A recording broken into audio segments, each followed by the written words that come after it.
life often brings seasons of loss, regret, and disappointment. There are moments when it feels as though entire years of our lives have been wasted.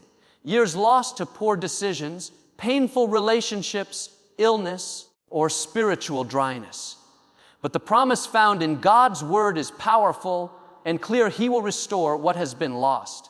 He will redeem the wasted years. This divine assurance is beautifully expressed in Joel 25, where God says, "I will restore to you the years that the swarming locust has eaten." This promise tells us that even when time and opportunity seem to have been stolen by hardship, mistakes, or forces beyond our control, God is still able to redeem and bring beauty from the ruins. To truly grasp this promise, we must understand its context.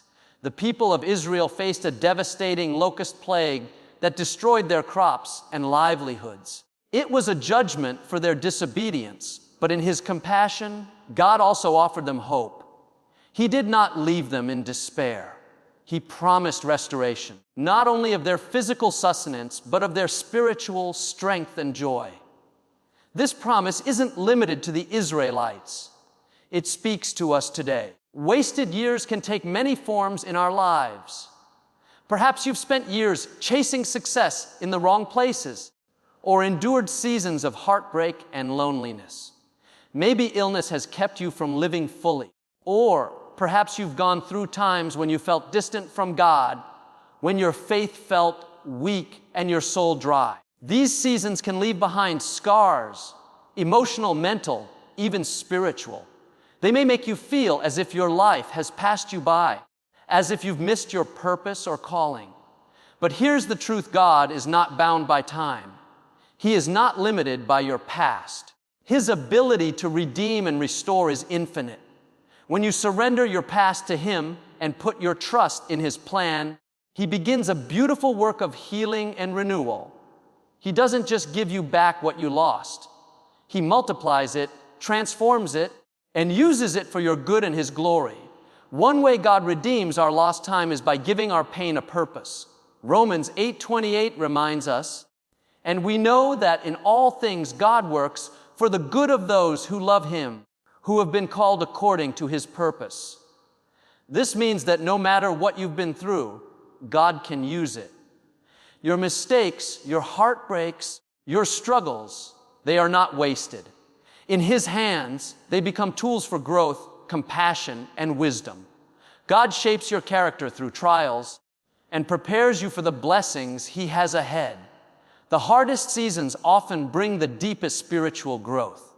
When you feel most alone, when you face loss or confusion, those are the moments when God is often drawing you closer to Him. As you trust Him, your faith deepens. You begin to see His grace not just in the grand miracles, but in the quiet moments. The strength to get up, the peace in your soul, the hope that refuses to die, and your story becomes a testimony. Your experiences become a light for others walking through the same darkness.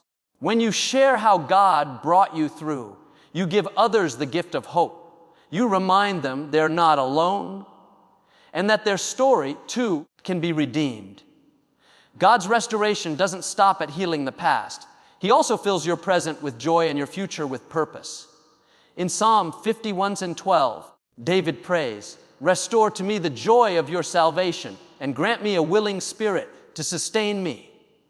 This is a cry that many of us need to echo, because God's joy isn't based on circumstances.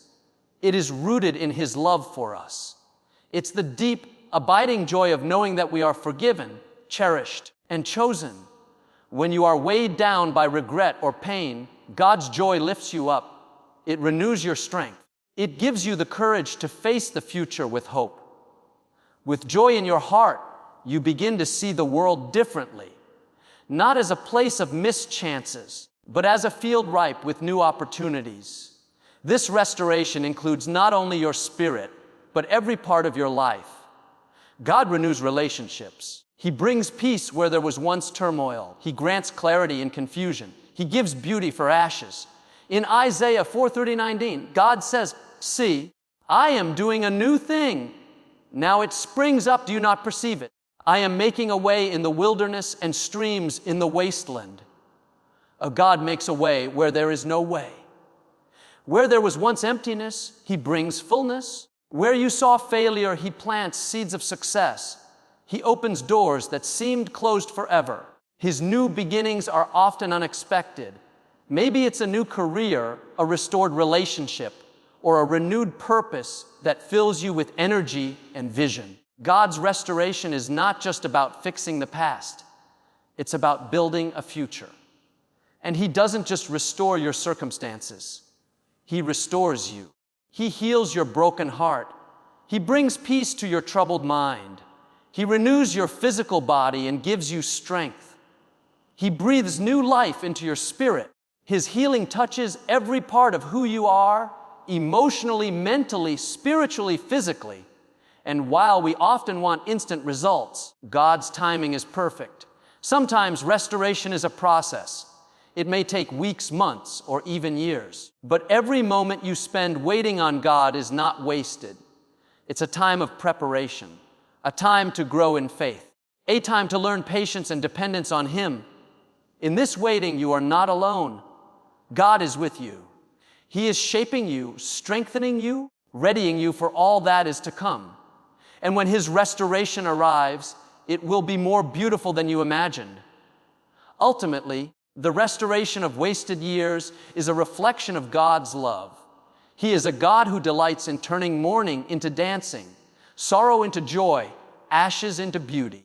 As Psalm 30:11-12 says, "You turned my wailing into dancing, you removed my sackcloth and clothed me with joy, that my heart may sing your praises and not be silent. Lord my God, I will praise you forever."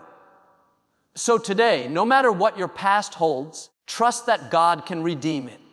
He will restore, He will renew, and He will bring you into a future full of hope, purpose, and joy. Let us pray together. Heavenly Father, I come to You with a heart full of hope and expectation. I lift up every person listening to this message. You see the years they feel were lost, the missed opportunities, the broken dreams, the silent seasons. But God, You are the restorer of all things. Just as You promised in Joel 20:25, restore to them the years that the locusts have eaten. Heal their hearts, renew their minds, bring new life where there was once sorrow and barrenness. Turn their mourning into dancing. Fill them with the joy of Your salvation. Remind them daily of Your unfailing love. Help them to trust Your timing, to hold tightly to Your promises, and to walk forward in faith. Let every trial become a testimony. Let every setback become a setup for greater things. Surround them with Your peace. Cover them with Your grace. Lead them into new seasons full of blessings and divine purpose. We thank You in advance for the restoration, healing, and transformation You are already doing. We believe You are making all things new. In Jesus' mighty name we pray, Amen. If this message spoke to your heart, I invite you to type Amen in the comments. Share this prayer with someone who needs hope today. And remember, with God, your best days are never behind you. They are yet to come. May the peace of Christ be with you always.